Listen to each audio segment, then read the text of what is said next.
नमस्कार। मैं Vivek Patiala school for the deaf and blind में एक शिक्षक के रूप में कार्य कर रहा हूँ। पढ़ाई लिखाई तो ठीक है, अच्छी बात है, करनी चाहिए, ज़रूरी है, लेकिन चलना फिरना उठना बैठना भी अपने आप में बहुत ही ज़रूरी है। अर्थात चलने का तरीका, बैठने का तरीका, उठने का तरीका, जिसको बोलते हैं मोबिलिटी। मैं अपने इन 2-3 साल बच्चों के साथ काम करके यह देखा कि कुछ ब्लाइंड बच्चे अपनी गर्दन नीचे झुका के रखते हैं, ऐसे हमेशा नीचे झुका के बैठते हैं, और कुछ बच्चे अपनी गर्दन ऊपर उठा के ऐसे रखते हैं, हमेशा ऊपर देखते रहते हैं। इनको बार बार बोले जाने पर भी ये अपनी गर्दन सीधी नहीं रखते। तो इस समस्या को दूर करने के लिए हमने एक डिवाइस तैयार किया है जिसका नाम है गर्दन विकृति यंत्र, जिसके माध्यम से इस आदत को सुधार सकते हैं। तो आइए देखते हैं इस गर्दन विकृति यंत्र को कैसे काम करता है। गर्दन झुका के जो बच्चे रहते हैं वो कौन से बच्चे होते हैं? जो गर्दन ऊपर उठा के ऊपर देखते रहते हैं वो कौन से बच्चे होते हैं? तो मैं आपको बता दूं कि ये टोटली ब्लाइंड बच्चे नहीं होते हैं। टोटली ब्लाइंडों में से वे बच्चे होते हैं जिनको थोड़ा बहुत दिखता है, जैसे उनको क्या है, लाइट दिखती है, लाइट का प्रकाश दिखता है, ये उनमें से ये बच्चे होते हैं। जैसे ये हमारे पास ये है बच्चा, पर क्या है, इसको प्रकाश दिखता है, लाइट दिखता है, इसकी आंख में लाइट लगती है। क्या है, लाइट केवल ये देखता नहीं है, इसकी आंख में लाइट लगती है, इसकी आंख में, तो ये लाइट की तरफ नहीं देखता। तो बाहर जो प्रकाश इसकी आंख में लगती है तो ये क्या करता है, गर्दन को नीचे कर लेता है, नीचे की तरफ देखता रहता है, क्योंकि इसे प्रॉब्लम है ना लाइट से। उनके पेरेंट्स जो हैं वो बचपन में ही यदि ब्लैक चश्मा लगा के रखते तो हो सकता है ये इस समस्या आज नहीं होती, क्योंकि लाइट पड़ती नहीं, और लाइट पड़ती नहीं तो इनकी आदत नीचे गर्दन झुका के रखने की आदत नहीं पड़ती। लेकिन ये बचपन में चश्मा नहीं लगाए, बार बार बोलने से, बताने से, कहने से ये आदत खत्म नहीं होती।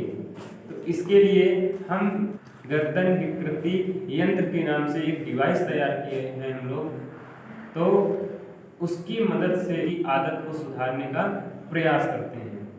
जैसे कि ये है बच्चा, पर ये हमेशा गर्दन झुका के रखता था, हमेशा क्या करता था, गर्दन ऐसे झुका के बैठता था, क्लास में पढ़ते समय ऐसे ही झुका के बैठता था। बार बार इसको बोले जाने पर ये गर्दन सीधी कर लेता था, और थोड़ी देर बाद फिर से ये ऐसे ही झुका लेता था, क्योंकि इसको भूल जाता था ना, तो ये झुका के ही रखता था।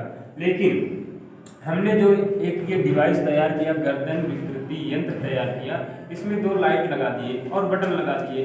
ये क्या करते हैं, लाइट जलती रहती है। तो इसको हम क्या किए, इस बच्चे के गर्दन में ऐसे ही फंसा देते हैं, जैसे हेडफोन लगाते हैं ऐसे ही इसको हम यहाँ लगा देते हैं, और ये क्या है, लाइट ऑन कर देते हैं।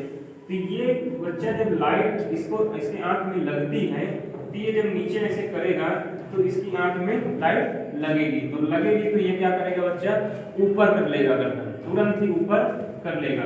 लेकिन हाँ, ऊपर करेगा तो ऊपर की भी लाइट नहीं, बाहर प्रकाश की, सूर्य के प्रकाश की भी लाइट लगेगी। तो इसके लिए हम चश्मे का भी प्रयोग करवाएंगे साथ में। हम चश्मा लगवा दिए, ब्लैक चश्मा ऐसे लगवा दिए, तो बाहर का प्रकाश की लाइट इसकी आंखों में नहीं लगेगी, और इसका जब ये नीचे करेगा गर्दन, तो नीचे का प्रकाश इस चश्मे के नीचे से लगेगी। जब ये लगेगी तो ये गर्दन क्या करेगा, ऊपर रखेगा, और धीरे धीरे 1 महीने 1.5 महीने इसका इस्तेमाल करने से इसकी आदत खत्म हो जाएगी। धीरे धीरे ये क्या है, गर्दन सीधी रखने लगेगा, और फिर बाद में हम इस डिवाइस का इस्तेमाल करना बंद करवा देंगे। तो आइए देखते हैं अब कितना सुधार हुआ। इनकी से पूछते हैं, पर्व से। तो पर्व बताओ, अब गर्दन, जैसे तुम गर्दन कैसे रखते हो, ज्यादातर नीचे रखते हो या सीधी रखते हो? सीधी सर जी। सीधी रखते हो? अच्छा, पहले जब ये डिवाइस नहीं लगाए थे तब कैसे गर्दन रखते थे? सर जी मैं गर्दन ऐसे रखता था। अच्छा, अब कैसे रखते हो? सर जी मैं गर्दन ऐसे। अच्छा, कितना सुधार हुआ लगभग? सर बहुत सुधार हो गया। बहुत सुधार हुआ है ना। अच्छा ये बताओ कि ये जो डिवाइस लगाए हो, इसको लगाने से कोई तुमको कोई प्रॉब्लम हो रही, कोई दिक्कत हो रही है? नहीं सर, इस डिवाइस से सर जी कोई दिक्कत नहीं हो रही। अच्छा, क्या दिक्कत? कुछ तो हुई होगी, दिक्कत कुछ हो रही है? सर जो सर चश्मा लगा तब दिक्कत होती है, सर ऊपर से लाइट पड़ती है। अच्छा, चश्मा लगा लेते हो तो फिर कोई दिक्कत नहीं होती, नीचे से लगती लाइट तो गर्दन सीधी कर लेते हो है ना? जब सीधी कर लेते हो तो लाइट लगती है क्या? नहीं सर, तो नहीं लगती। अच्छा, ये इसको पहनने से हाथ पैर इधर उधर करने से, दौड़ने में या चलने में कोई दिक्कत होती है? नहीं सर, नहीं होती है ना, क्योंकि ये टाइट बना हुआ है ना, थोड़ा कॉलर में ऐसे हम फंसा सकते हैं, ऐसे फंसा के कॉलर में रखो, है ना? तो इससे कोई दिक्कत नहीं होती है ना। तो अब काफी सुधार हो गया है। हाँ जी सर। अच्छा, तो कितने दिनों से इसका इस्तेमाल कर रहे हो लगभग? इसको इस्तेमाल करके कम से कम 1 से 1.5 महीने। अच्छा, 1 से 1.5 महीने हो गए है ना? हाँ जी सर। कोई नहीं, ठीक है। तो फिर ओके, थैंक यू।